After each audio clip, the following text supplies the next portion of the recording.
La loi du 5 septembre 2018 pour la liberté de choisir son avenir professionnel est effective depuis le 1er janvier 2019. Avec cette loi, communément appelée la loi Avenir professionnel, la gouvernance et les pratiques du monde de la formation se trouvent profondément transformées. La finalité du législateur est de permettre aux individus et aux entreprises de s'adapter aux changements présents et à venir.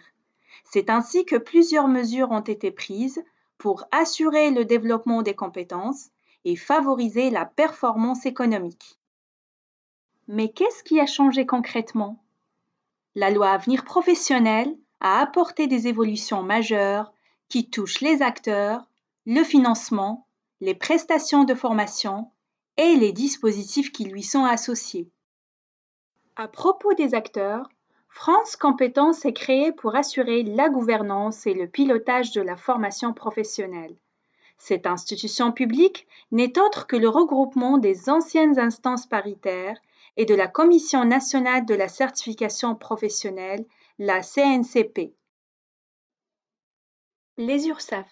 Ces organismes prennent en charge la collecte de la participation des entreprises à la formation professionnelle, et cela à partir de 2022. Les OPCA. Ces acteurs sont désormais appelés les opérateurs de compétences, OPCO, et assurent de nouvelles missions. Dans la période transitoire, ils continuent de collecter les cotisations obligatoires, conventionnelles ou volontaires versées par les entreprises. Les commissions paritaires interprofessionnelles régionales, ou CPIR. Ces nouveaux acteurs sont créés pour gérer les projets de transition professionnelle mobilisant le CPF. Ils viennent à la place des FONGECIF. Les opérateurs du Conseil en évolution professionnelle, ou CEP.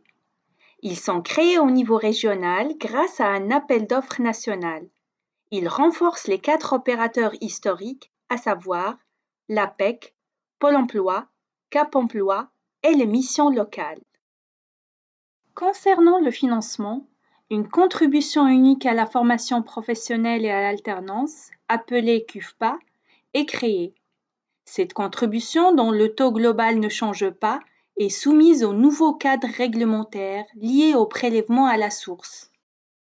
Un système de solidarité financière est mis en place au profit des entreprises de moins de 50 salariés. Pour les entreprises de 50 salariés et plus, de nouvelles opportunités de développement de l'alternance sont désormais possibles, notamment avec un financement dédié et la création des centres de formation d'apprentis. Découvrons maintenant les prestations de formation. La loi Avenir professionnel a instauré une nouvelle définition de l'action de formation. Grâce à cette nouvelle définition, l'action de formation en situation de travail, la FEST, est reconnue officiellement. En outre, le champ des possibilités en matière d'ingénierie de formation et d'ingénierie pédagogique est élargi. L'ouverture aux innovations technopédagogiques est fortement encouragée dans le cadre du plan de développement des compétences, qui est la nouvelle appellation du plan de formation. Pour terminer, avec la loi Avenir professionnel, l'accès à la formation est assuré dans le cadre d'un projet individuel ou partagé. De nouvelles opportunités sont ouvertes aux individus. Il est possible de mobiliser le CPF, qui est désormais monétarisé, pour suivre une formation de son choix sans intermédiation. L'application CPF permet à chacun d'accéder directement aux prestations de formation en toute transparence. Elle permet également de faire appel aux opérateurs de CEP à tout moment et pour tout projet professionnel. Les dispositifs d'accès à la formation ont évolué. Au-delà du fait que le CPF est devenu un outil de dialogue social pour assurer la montée en compétences des individus, de nouveaux dispositifs ont été créés.